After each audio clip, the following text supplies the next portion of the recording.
네, 이렇게 만나뵙게 돼서 너무 감사하고 반갑습니다.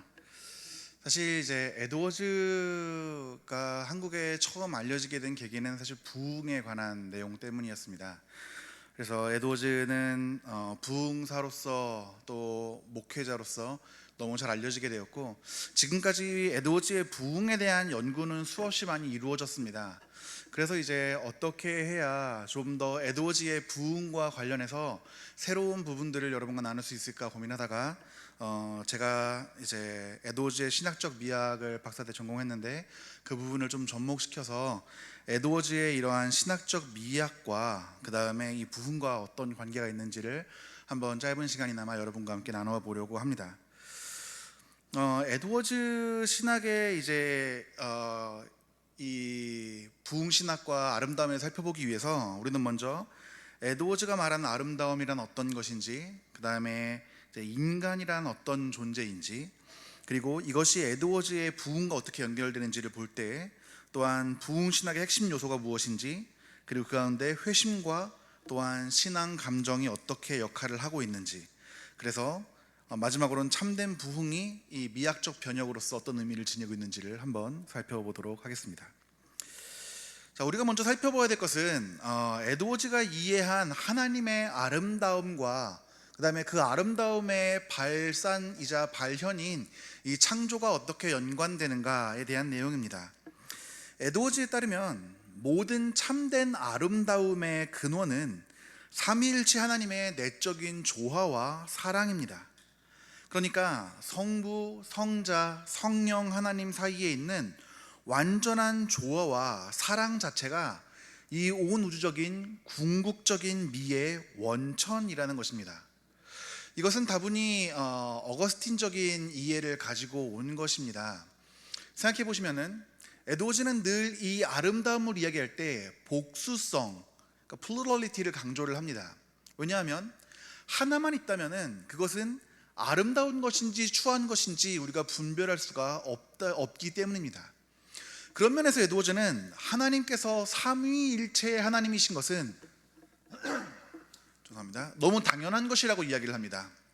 그래서 성부 하나님과 성자 하나님과 성령 하나님, 이 삼위의 하나님이 갖고 계신 위격적인 완전성이 너무나도 아름답기 때문에 성부와 성자와 성령께서는 서로를 진심으로 아름답다고 여기시고 서로를 진심으로 사랑하시기 때문에 그 하나님의 완전한 조화와 사랑이 온 우주의 궁극적인 아름다움이라고 이야기를 합니다.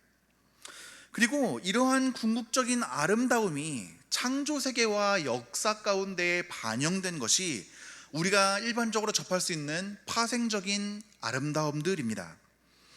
그렇기에 하나님은 온전히 거룩하시고 선하시고 조화로우시기 때문에 최고의 아름다움이시며, 이 피조세계의 아름다움은 그 아름다움의 원형이신 이 하나님의 아름다움을 반영해서 비추는 거울과 같은 것입니다. 그래서 에드워즈는 이 아름다움이라는 말의 동의어를 참 많이 사용했습니다.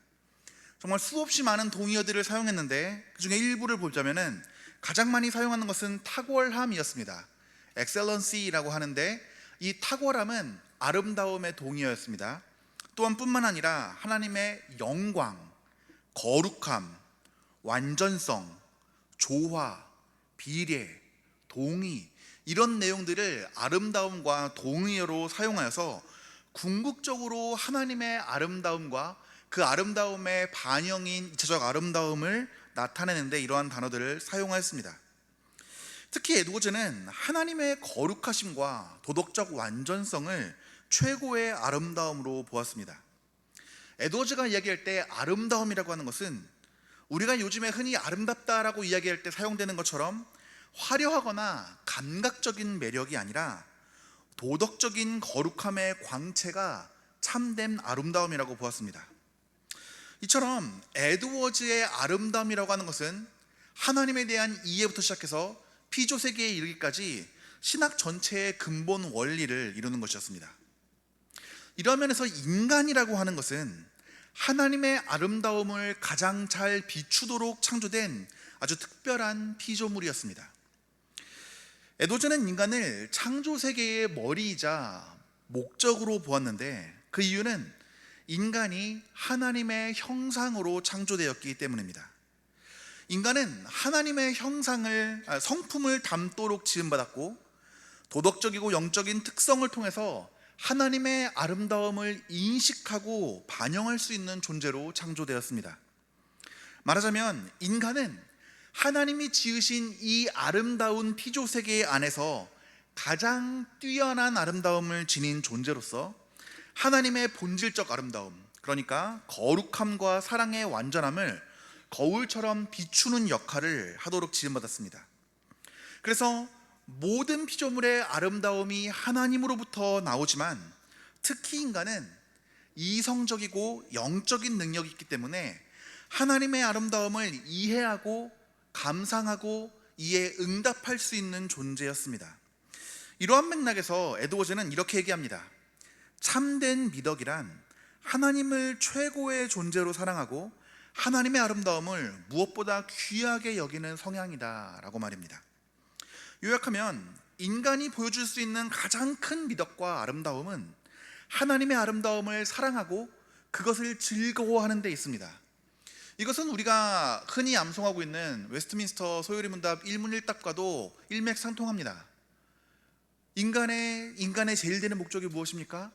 하나님을 영화롭게 하고 그분께 영광을 돌리고 영원토록 그분을 즐거워하는 것, 이것이 바로 참된 최고의 궁극적 아름다움이신 하나님의 아름다움을 우리가 감각하고 느끼고, 또한 도덕적 피조물로서 이 아름다움을 세상 가운데 드러내는 것, 이것이 인간의 목적이라고 이야기하는 것입니다. 에드워즈는 하나님의 창조 목적 자체도 매우 미학적으로 접근하였습니다. 하나님께서 세상을 창조하신 궁극적인 목적은 당신의 영광을 드러내시고 그 아름다움을 피조물과 나누시기 위한 것이었습니다. 하나님은 모든 선과 완전하심의 궁극적인 근원이셨습니다. 그래서 그 충만하심이 선과 기쁨으로 자연스럽게 흘러나와 확장하도록 이끄시는 분이셨습니다. 마치 이 빛이 태양에서부터 비추기 시작하면 그것이 사방으로 펼쳐나가서 꽃에 닿으면 꽃을 피게 하고, 얼음에 닿으면 얼음이 녹게 하고, 또한 겨울잠에 있는 동물들을 깨어나게 하고, 많은 것들에 비춰나가는 것처럼 궁극적인 빛이 창조라는 형태로 흘러나와 자신의 아름다움을 계시하시고 소통하시면서 이 하나님의 아름다움을 온 세상 가운데 충만하게 펼치시기를 원하신 것입니다. 그런데 이러한 아름다운 창조 질서에 커다란 변화가 찾아오게 됩니다. 바로 인간의 타락입니다. 에드워즈의 관점에서 볼 때 이 타락 이전의 인간은 하나님의 형상으로서 흠잡을 데 없는 도덕적이고 영적인 아름다움을 지니고 있는 존재였습니다. 그러나 아담의 타락 이후 인간의 영혼은 그 아름다움의 빛을 잃어버렸습니다. 에드워즈는 죄로 인한 인간의 상태를 매우 철저하게 묘사합니다. 더 이상 하나님의 거룩하심과 사랑의 빛을 반사하지 못하고 오히려 하나님이 보시기에 처음에는 좋았더라 하는 존재였는데 이제는 무한한 불쾌감을 주는 오염된 존재라고까지 에드워즈는 표현을 합니다. 그래서 에드워즈는 인간이, 고귀한 하나님의 형상인 인간이 이제는 하나님 앞에서 비열한 흙의 벌레 같다라고까지 표현을 하게 됩니다. 이만큼 죄로 인해 인간의 본연의 아름다움과 탁월함이 상실되었습니다. 에드워즈는 타락으로 말미암아 온 세상이 영적인 어둠에 휩싸였고 인간은 스스로 그 어둠에서 빠져나올 수가 없게 되었다라고 이야기합니다. 심지어 에드워즈는 창세기 1장 2절에서 처음에 흑암이 나오지 않습니까? 거기에 하나님께서 빛이 있으라 하실 때 광명이 비추었는데, 그 광명이 비치우기 전에 흑암보다 더 어두운 깊은 절망과 영적인 흑암이 인간에게 뒤덮였다, 드리웠다 라고까지 이야기를 합니다. 더 이상 인간은 하나님을 향한 거룩한 마음도 하나님과 교제하며 기뻐하는 능력도 남아있지 않게 되었습니다. 하나님을 아는 지식은 왜곡되었고 도덕적 탁월성도 상실하게 되었습니다. 하지만 완전한 어둠 가운데에서도 하나님께서는 한 줄기 빛을 남겨주셨습니다. 그것이 무엇이냐면 바로 예수 그리스도의 구속사역에 대한 약속의 빛입니다. 에드워즈는 타락 이후의 세계에도 이 구속사역에 대한 약속의 빛 때문에 아름다움이 남아있다라고 이야기를 하게 됩니다. 하나님께서는 인간이 타락하자마자 우리를 더 버려두지 않으시고 바로 구원의 계획을 시작하셨습니다. 창세기 3장 15절에서 하나님께서는 여자의 후손이 뱀의 머리를 상하게 할 것이다 라고 예고하셨습니다. 에드워즈는 이것을 희미하지만 분명한 디바인 라이트, 그러니까 하나님의 빛, 거룩한 빛, 신성한 빛이라고 이야기를 합니다. 그리고 이후에 구약시대 내내 이어진 제사제도나 예언자들의 선지자들의 메시지들은 모두 예수 그리스도의 오심을 가리키는 예표들이었습니다. 하나님께서는 역사 내내 예수 그리스도의 성육신과 십자가를 준비하시면서 완전히 꺼지지 않는 희망의 등불을 남겨두셨습니다. 이것은 곧 잃어버린 아름다움에 대한 회복의 약속이기도 하였습니다. 어둠 가운데서도 하나님께서는 자신의 거룩과 사랑의 아름다움을 다시 인간에게 회복시켜 주실 계획을 세우셨고 때가 참에 예수 그리스도를 우리에게 보내주신 것입니다. 정리하면 에드워즈의 신학적 미학의 관점에서 인간 역사는 이렇게 이해할 수 있습니다. 처음에는 하나님의 아름다움을 반영하도록 창조된 인간이 죄로 인해 그 아름다움을 잃어버리고 어둠 속에 떨어졌습니다. 그러나 하나님은 복음의 계시, 곧 그리스도의 구속사역의 아름다움의 빛으로 상실된 아름다움의 회복을 시작하셨습니다. 이 회복의 정점이 바로 인간 영혼의 변화인 회심이라고 볼 수가 있습니다. 그리고 우리가 집중하려고 하는 부흥 역시 이 회심의 역사와 떼어놓을 수가 없습니다. 이제 앞으로 우리가 차차 살펴보도록 하겠습니다. 에드워즈에게 부흥은 하나님께서 복음의 빛을 강력하게 비추셔서 많은 사람들의 영혼을 한 번에 변화시키는 시기였습니다. 그리고 그 부흥의 핵심에는 하나님의 아름다움이 인간들 가운데 다시금 살아나는 역사가 있었습니다. 이러한 맥락에서 우리가 이제 먼저 에드워즈의 부흥과 회심, 그리고 신앙 감정이 어떤 내용인지를 보고 이것이 에드워즈의 신학적 미학과 어떻게 연관을 맺는지를 계속해서 살펴보도록 하겠습니다. 에드워즈의 부흥 신학은 사변적이고 학문적이었다기보다는 훨씬 실제적이고 목회적인 것이었습니다. 특히 1730년대 중반에 그가 있던 매사추세츠의 이제 노샘프턴 지역에서 일어났던 놀라운 부흥 사건과 1740년경에 일어났던 제1차 대각성 운동의 거대한 부흥의 물결을 통해 에드워즈는 자신의 부흥 신학을 정립해 나아갔습니다. 에드워즈는 이러한 부흥들을 직접 목격하고 목회하면서 부흥이란 무엇인가에 대해서 깊이 있게 숙고하게 되었습니다. 첫 번째 노샘프턴에서 일어났던 이 부흥에 대해서 살펴보게 되면은 에드워즈가 이제 담임 목사로 섬기게 된 교회에서 1734년 겨울부터 이듬해인 1735년까지 강력한 성령의 역사가 일어나기 시작했습니다. 처음에는 젊은이들 사이에서 몇몇의 회심 사건이 연이어 일어나더니 불씨가 붙듯이 영적 각성의 불길이 당시에 온 마을로 퍼져나갔습니다. 남녀노소를 막론하고 수십 명의 거듭나는 역사가 나타났습니다. 에드워즈의 기록에 따르면 이전까지는 신앙에 대해서 무관심하였던 중년층까지 변화돼서 당시에 40세 이상의 회심자가 40명이었고 70세 이상의 고령자가 회심한 것도 2명이나 될 정도로 회개의 물결이 마을 전체를 휘덮었습니다. 그래서 에드워즈는 이때 마치 마을 전체가 하나님의 생각으로 가득 찬 것 같았다라고 회고하였습니다. 일상생활에서 사람들은 만나는 곳곳에서 하나님과 영혼의 문제를 진지하게 이야기하고 가정마다 기도와 찬송이 끊임없이 흘러나오는 등 지역 사회 전체가 영적 각성으로 들뜬 상황이었습니다. 이러한 놀라운 사건들을 정리한 것이 이제 에드워즈의 놀라운 부흥과 회심 이야기로 우리나라에서 번역된 Faithful Narrative of a Surprising Work of God이라고 하는 책입니다. 1737년에 이제 런던과 보스턴에서 이 책이 출판되어서 하나의 부흥에 대한 보고서처럼 이 부흥의 이야기들이 정력으로 펼쳐나가기 시작했고, 이것은 단순히 목회의 일지를 넘어서서 에드워즈 나름의 부흥신학의 출발점이 되었습니다.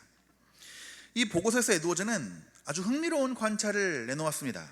뭐냐면 사람마다 회심에 이르는 경로와 양상이 매우 다르다는 것이었습니다. 우리가 지금 생각할 때 이것은 어찌 보면 매우 당연하다고 느낄 수도 있겠지만, 당시의 많은 청교도 신학자들은 회심에는 몇 가지 정해진 영적 단계가 있다고 보았습니다. 마치 회심을 하나의 표준적인 공정처럼 이야기하면서 심각한 죄에 대한 자각, 극심한 영적인 고뇌, 복음의 깨달음과 위로, 그 다음에 거듭남의 이러한 일련의 단계를 반드시 거친다고 보는 것이 일반적인 이해였습니다.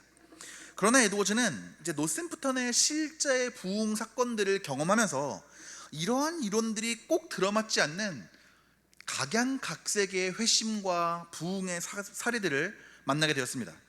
어떤 사람들은 큰 죄책감이나 공포를 거의 느끼지 않고 서서히 은혜를 받아들이면서 변화되기도 하였고, 어떤 사람들은 극심한 양심의 가책과 두려움 속에 극적인 변화를 보이기도 하였습니다. 어떤 사람들은 감정 표현이 격렬했지만, 어떤 사람들은 상대적으로 차분하게 변화되는 여러 가지 회심의 감정적 양상도 보였습니다. 그래서 에드워즈는 결국 한 가지 공식에 따라 회심이 진행되는 것이 아니라, 참된 회심은 본질은 결국 하나님께서 사람을 변화시키시고 거듭난다는 데 있지만, 형식과 과정은 다양할 수 있다라는 이해에 도달하게 됩니다.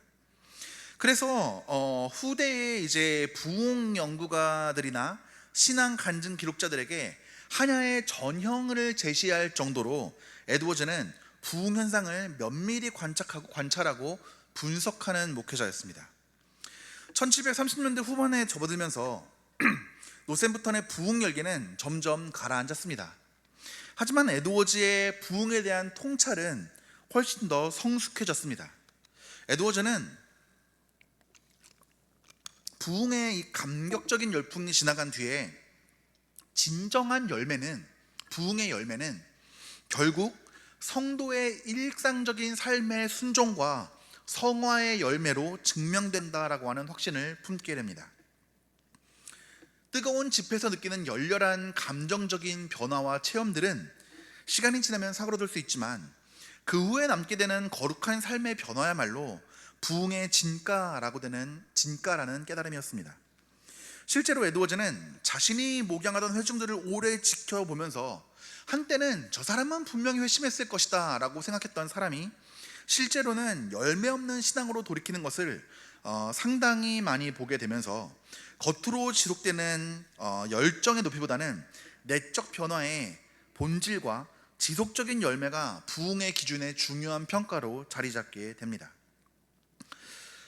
이후에 노샘프턴의 부흥의 소강 상태에 접어든 지 얼마 지나지 않았을 때, 1739년경부터 1740년대 초까지 우리가 소위 말하는 제1차 대각성 운동이라고 하는 부흥의 운동이 펼쳐지게 되었습니다.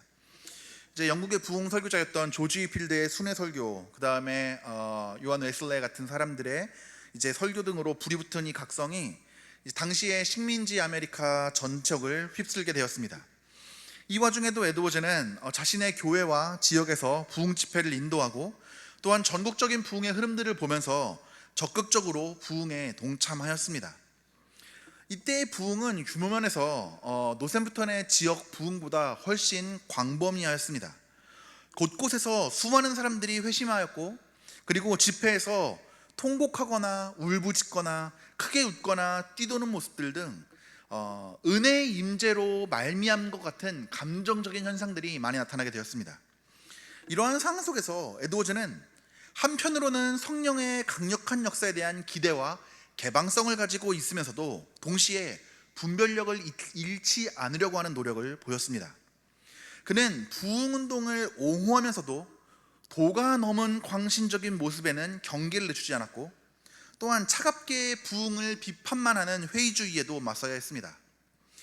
에드워즈는 겉모습만 경건하고 삶의 능력이 없는 신앙을 경계하라라고 이야기하면서도, 또한 동시에 지나치게 이성적이고 냉담하게 부흥을 꺼리는 사람들에게 신앙적인 열정의 중요성 또한 피력하기도 하였습니다. 그래서 에드워즈는 부흥신학을 발전시킬 때 성령의 주권적인 역사에 대한 기대와 또한 신중한 영적 분별, 이 두 가지를 모두 포용할 수가 있었습니다. 이 시기에 이제 중요한 에드워즈의 저술로는 성령의 역사 분별 방법이라고 하는 1741년 예일대 연설문을 기본으로 한 저술이 있습니다. 여기에서 에드워즈는 현재 일어나고 있는 이 부흥이 진짜 성령의 역사인지 아니면 인간의 감정적인 변화인지를 분별하고자 하는 이 질문에 답하고자 했습니다. 그래서 먼저 성경적인 원칙에 비추어서 부흥 현장에서 나타나는 여러 가지 외적인 현상만을 가지고는 부흥이라 말할 수 없다라고 이야기합니다. 하지만 이것은 또한 아니다라고 말할 수도 없는 중립적인 표지라고 이야기를 합니다. 또한 이에 반하여서 그렇다면 무엇이 진짜 표지인가에 대해서 이야기하면서 보다 근본적인 적극적인 표지에 대해서 이야기하는데, 예수 그리스도에 대한 존중과 사랑이 깊어지는가, 성경 진리에 대한 확신과 순종이 증대되는가, 성도들의 성품에 그리스도의 거룩한 모습이 나타나는가와 같은 영적인 열매들을 참된 부흥의 지표로 보았습니다. 그래서 참된 부흥이라고 하면은 성도들의 삶의 거룩함과 사랑의 증대가 드러나고, 거짓된 부흥이라면 신앙과 열정의 불균형이 일어날 것이다 라고 하는 것이었습니다. 그러면서 에드워즈는 이제 거짓 신앙을 호세아 7장 8절에 뒤집지 않은 전병과 빗대어 얘기하면서 한쪽은 타버리고 한쪽은 설익어서 먹을 수 없는 빵처럼 거짓된 경건은 한쪽으로만 치우쳐져 있고 전인격적인 열매가 없다라고 이야기하는 것입니다. 정리해보면 에드워즈가 부흥과 또한 대각성 운동을 통해서 이제 부흥 신학을 정립하였는데, 기본 태도는 한편으로는 부흥에 나타나는 다양한 형상과 강렬한 감정들을 성령의 주권적 역사의 표현으로 존중하였지만, 다른 한편으로는 그러한 표면적인 현상에 맹목적으로 치우치지 않고 그 열매와 본질을 끝까지 따져보는 신중함을 지녀야 된다라는 것이었습니다. 그리고 부흥의 참된 가치는 영혼의 회심과 그들의 변화된 삶에서 나타난다라고 이야기합니다. 그렇기 때문에 참된 부흥을 분별하기 위해서는 영혼의 회심과 그들의 변화를 살펴볼 필요가 있습니다. 이러한 면에서 에드워즈의 부흥 신학의 중심에는 단연 회심, 그러니까 중생의 사건이 있습니다. 에드워즈는 회심을 부흥의 본질이자 필수 요소로 보았습니다. 왜냐하면 부흥이라는 것은 무엇보다도 다수의 개인들이 진정한 회심을 경험함으로써 이 개인이 교회와 사회 공동체 전체의 영적인 변화로 이어진다는 것으로 보았기 때문입니다. 그래서 회심이 없는 부흥은 있을 수 없다라고 에드워즈는 단정지었습니다. 겉으로 아무리 많은 사람들이 모이고 시끄럽게 열정을 쏟아낸다고 할지라도 정작 그들의 심령의 거룩한 변화가 없다면 일시적인 수동이자 인간의 흥분일 뿐 부흥이라고 부를 수가 없다라고 했습니다. 그래서 에드워즈의 부흥 신학을 한마디로 요약하면 부흥은 회심의 집단적인 발현이다라고 이야기할 수가 있습니다. 그러면 회심이라는 것이 어떤 것이길래 이렇게 부흥에 있어서 회심을 강조할까요? 에드워즈는 회심을 가리켜서 죽은 영혼의 생명을 불어넣어 한순간의 마음을 변화시키는 하나님의 능력이 이루시는 크고도 영광스러운 역사라고 정의 내렸습니다. 이 말을 보게 되면 몇 가지 회심에 대한 핵심 요소를 발견할 수가 있습니다. 첫째로, 회심은 철저하게 하나님의 주권적인 은혜의 역사라는 것입니다. 인간의 노력을 강조하는 수많은 사람들과 달리 에드워즈는 철저하게 칼빈주의적인 입장에서 이 회심이라고 하는 것은 온전하게 하나님의 주권적인 역사여야만 된다라고 강조하였습니다. 그리고 또한 부흥의 수많은 사람들이 회심하는 것을 볼 때 그는 그것을 하나님의 능력에 대한 증거로 해석했지 결코 인간 설교자의 어떤 수사학적인 능력이나 아니면은 어떤 프로그램의 공로로 돌리지 않았습니다. 둘째로 회심은 한순간에 이루어지는 변화로 보았습니다. 물론 어떤 사람들은 서서하게 변화를 낸 경우들도 있었지만 에드워즈가 강조하는 것은 질적인 변화였습니다. 회심의 순간 그 이전과 이후에는 단절이 있다는 것입니다. 분명하게 그 이전의 삶과는 바뀐 새 출발이 있다는 것입니다. 성경적으로 말하자면 고린도후서 5장 17절과 같이 예전 것은 지나갔으니 보라 새 것이 되었도다 라는 것입니다. 죽었던 영혼이 하나님의 창조적인 역사를 말미암아 영적인 생명을 얻는 새 탄생, 이것이 에드워즈의 회심이었습니다. 또한 에드워즈는 앞서 얘기한 것처럼 회심의 다양성 또한 인정하였습니다. 회심의 내적인 본질은 동일하더라도 회심에 이르는 과정과 그 강도는 사람마다 다를 수 있다라고 하는 것이었습니다. 이것은 하나님께서 회심을 이끄시는 주체로서 주권적인 역사뿐만 아니라 회심의 방법과 회심의 과정에 있어서도 하나님의 주권적인 역사심을 인정하는 것이었습니다.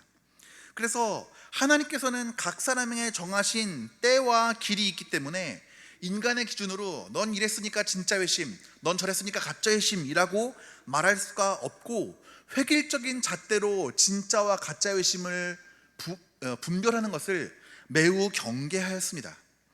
이것은 일반적인 청교도들의 관점보다 훨씬 더 실증적이고 겸손한 태도로 회심을 보았다라고 이해할 수가 있겠습니다. 그럼에도 불구하고 많은 회심과 부흥의 사례를 접하면서 몇 가지 공통적인 경향들에 대해서 언급하기는 하였습니다.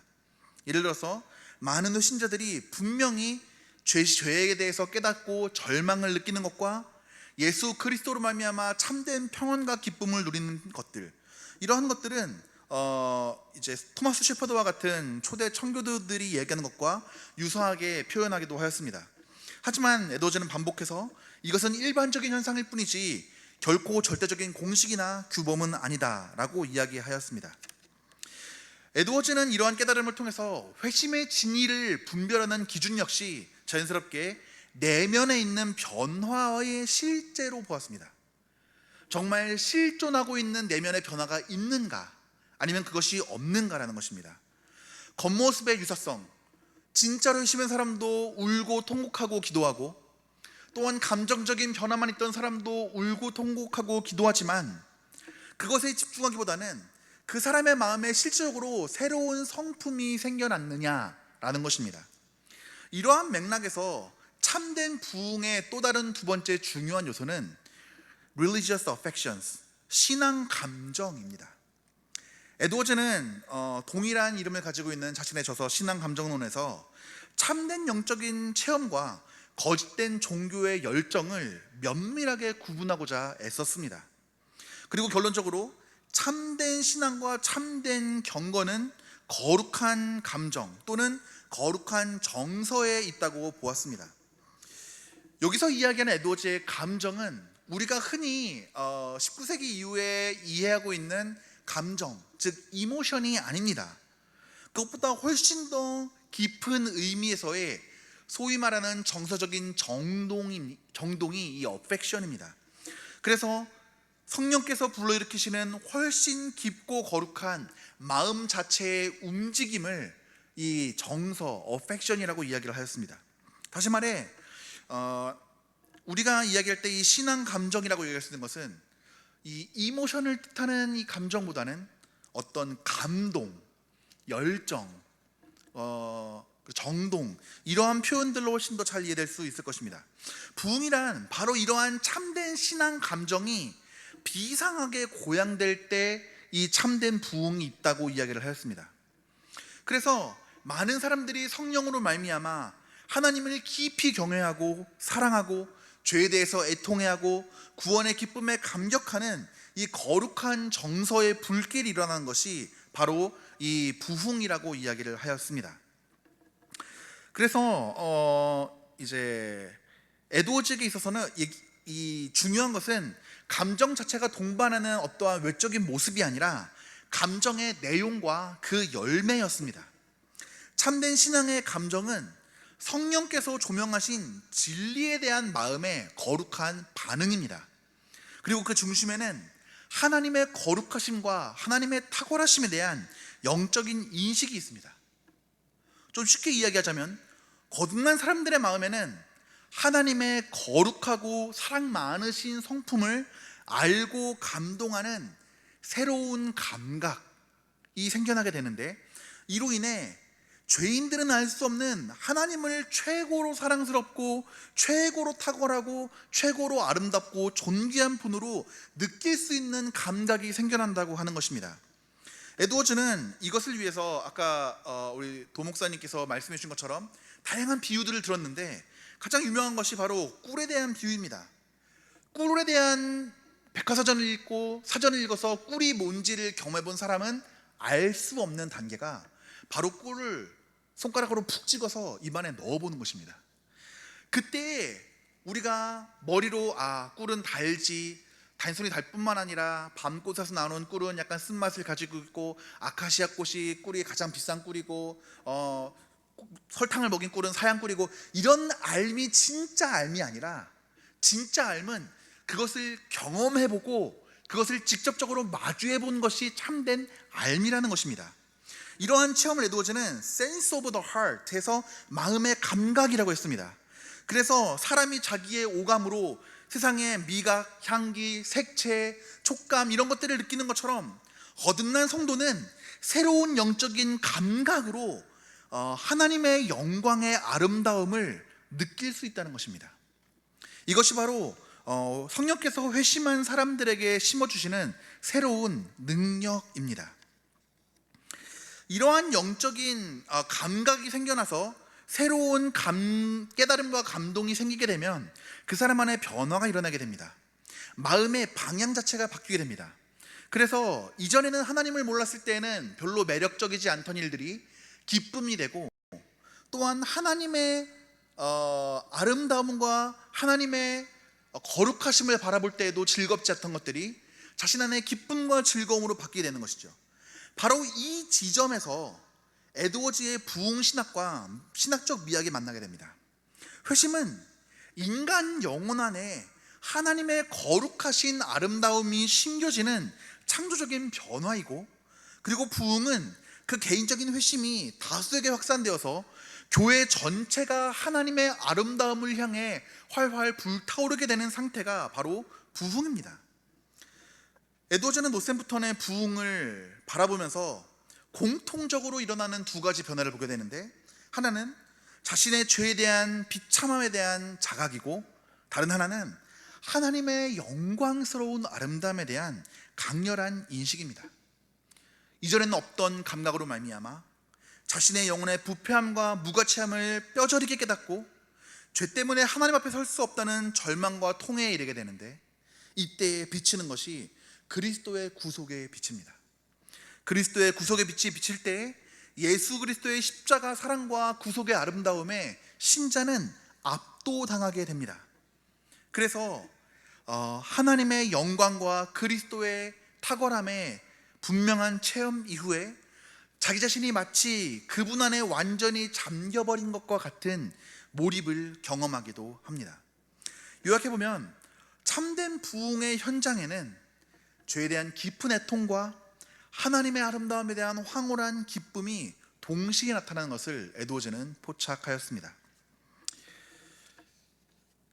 그래서 미학적 관점에서 회심과 부흥을 보자면 하나님의 아름다움에 눈뜨는 변화라고 볼 수가 있습니다.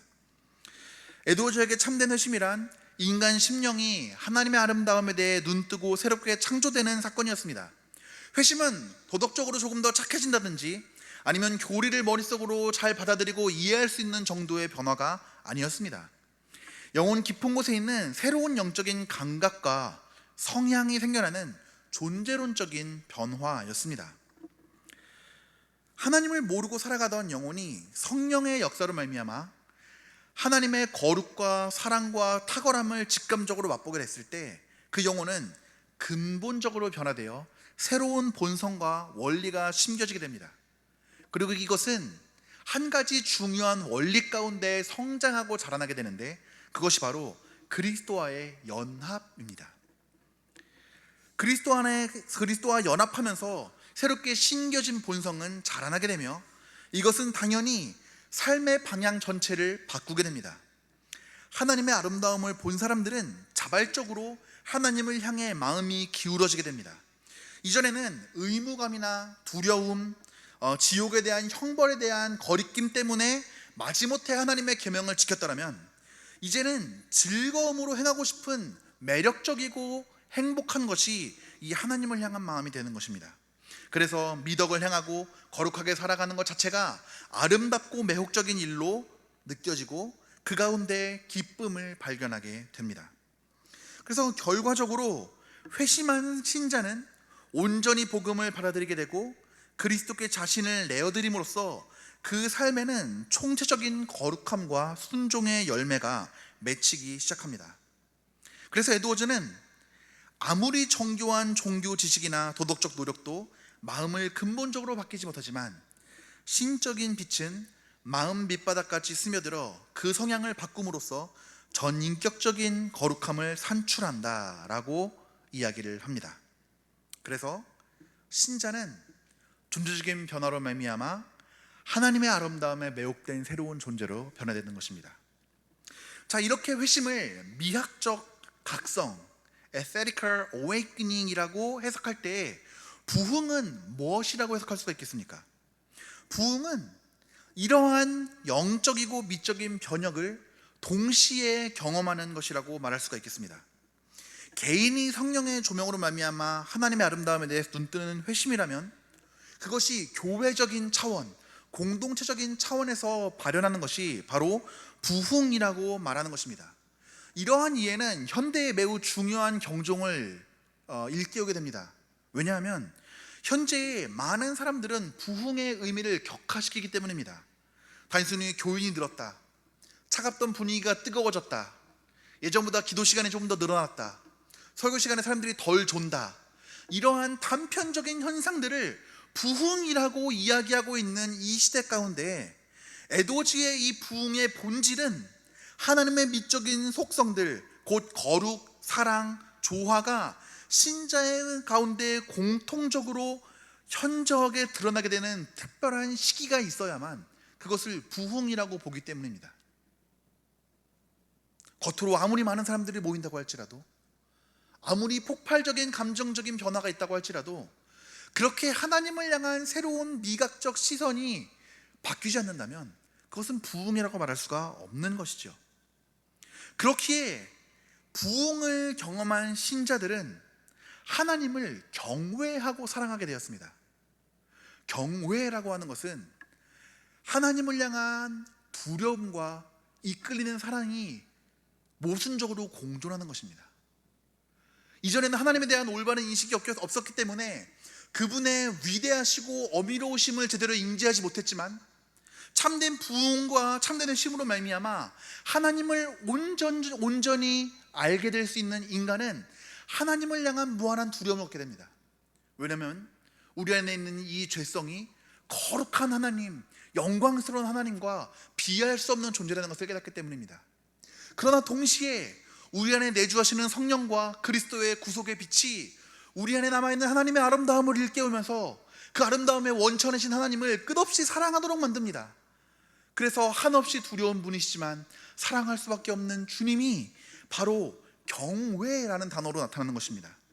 그래서 하나님을 경외하는 마음 가운데 외적으로는 의로운 삶을 살아가면서 이웃들에게 자비를 베풀고, 또한 진리의 열심이지만 자신을 드러내지 않는 겸손한 마음, 이러한 미덕의 조화로운 결실이 신자들 가운데 나타날 수 있는 그 이유가 에드워즈에 따르면 하나님의 아름다움의 성품이 그들 가운데 반영되었기 때문이다 라고 이야기하고 있습니다. 시간상 좀 넘어가도록 하겠습니다. 결론부로 넘어가겠습니다. 이제 우리가 간략하게 지금까지 에드워즈의 부흥신학을 이제 신학적 미학의 관점에서 살펴봤습니다. 전체 내용을 정리해보면 이렇습니다. 에드워즈의 시학에서 회심과 부흥은 하나로 이어지는 하나님의 아름다움의 드라마이고, 개인적 회심은 죽은 영혼이 살아나서 하나님의 거룩하신 아름다움에 눈뜨게 되는 것이고, 부흥은 그 회심이 수많은 사람들에게 확산되어져 나아가며 이것이 교회 전체가 하나님을 향한 아름다움으로 활활 타오르는 상태가 된 것이고, 그리고 그렇기에 이 회심은 하나님의 아름다움이, 하나님의 거룩함이라는 아름다움이 심겨지는 창조적인 변화이며, 그리고 이로 말미암아 하나님의 창조의 형상의 아름다움이 회복되는 것이 바로 회심이다라고 말할 수가 있는 것입니다. 그렇기에 에드워즈의 말대로 회심은 하나님의 능력이 이루시는 위대하고 영광스러운 역사로 한순간에 죽은 영혼이 생명을 불어넣어 마음을 변화시키는 일이 되는 것입니다. 원래 하나님이 인간을 창조하신 궁극적인 목적이 하나님의 아름다움을 세상에 반영하는 것이라면, 거룩한 성도야말로 마침내 그 하나님의 영광을 내 안에 누리면서 그것을 반사하는 거울처럼 살아가는 것입니다. 에드워즈는 하나님은 자신의 아름다움에 참여한 피조물의 거룩함을 보며 마치 태양빛을 받아 반짝이는 보석을 보듯이 기뻐하신다라고 이야기하였습니다. 얼마나 생생한 비유입니까? 하나님은 회심한 성도의 삶 속에서 자신의 거룩한 아름다움이 반짝이는 것을 기쁨으로 바라보십니다. 구원의 미학이라는 관점에서 볼 때 그렇기에 회심은 창조 본연의 아름다움을 회복입니다. 그리고 부흥은 회심의 빗줄기가 마치 한 방울씩 똑똑 떨어지는 빗줄기라면은, 이 부흥은 폭포수처럼 쏟아져 내리는 이 회심의 역사입니다. 그래서 교회와 사회가 하나님의 거룩한 아름다움의 광채로 물들게 됩니다. 그래서 이 부흥이 진행될 때 참된 부흥 안에는 교회의 예배 모임이 마치 천상의 예배처럼 아름답게 변화되고, 성도들 사이에 넘치는 사랑과 거룩함이 마치 천국에서 그 아름다움을 누리는 바와 같으며, 세상에 미치는 선한 영향력이 마치 천국에서 성도들이 누리는 영향력처럼 흘러나온다라고 이야기를 합니다. 다시 말해, 이 부흥은 하나님께서 교회 안에서 자신의 아름다움을 집단적으로 보여주시는 시간이 바로 부흥이라고 이야기할 수가 있겠습니다. 그래서 에드워즈에게 회심은 한 개인이 하나님의 아름다움을 맛보고 누리는 심령의 변화이고, 부흥은 이것이 공동체적으로 하나님의 영광을 크게 발현시키고 현현시키는 역사다라고 말할 수가 있겠습니다. 마지막으로 에드워즈의 이러한 미학적 부흥 신학이 21세기 한국교회 성도들에게 어떠한 유익을 줄 수 있는지를 가볍게 말씀드리고 강의를 마치려고 합니다. 첫 번째로는 부흥의 본질이 무엇인가에 대한 재정립입니다. 에드워즈는 부흥의 본질이 감정적 열기나 외적인 성과가 아니라 하나님의 아름다움에 대한 내적인 인식과 성도의 존재의 변화로 보았습니다. 그렇기에 현대의 교회의 규모의 변화나 집회의 성공 정도로 보고 있는 부흥에 대한 경박한 이해를 깨트리고, 진실하고 참된 부흥이 무엇인지를 사모하면서 외적인 변화보다는 내적인 거룩함과 하나님의 아름다움에 대한 반영에 초점을 맞출 필요가 있다라고 우리가 얘기할 수 있겠습니다. 또 하나는 마음의 감각의 회복입니다. 마음의 감각은 성령의 조명 아래 하나님의 탁월하신 아름다움을 직관적으로 인식하고 기뻐하는 신앙의 깊은 차원입니다. 그렇기에 우리가 때로는 교리적인 형식주의에, 때로는 아무런 지적인 감동 없는 감정적인 흥분만을 추구하는 피상적인 단계에 머물러 있다면, 에드워즈는 하나님의 거룩하심과 아름다움에 매혹되어 자발적으로 순종하고 변화되는 신앙으로 나아가야 된다는 것을 일깨워 줍니다. 쉽게 말해 우리 마음이 진정으로 하나님을 맛보고 즐거워하고 싶어하는 단계까지 이르러야 된다라고 하는 것입니다. 세 번째로는 공동체적인 회심의 중요성입니다. 요즘에 회심을 이야기할 때 많은 사람들이 개별적인 회심만을 이야기합니다. 내가 하나님 앞에서 변화되는 것, 내가 주님께 돌아가는 것, 좀 넓어져 봤자 내 가족, 내 자녀가 하나님께 돌아오는 것을 이야기합니다.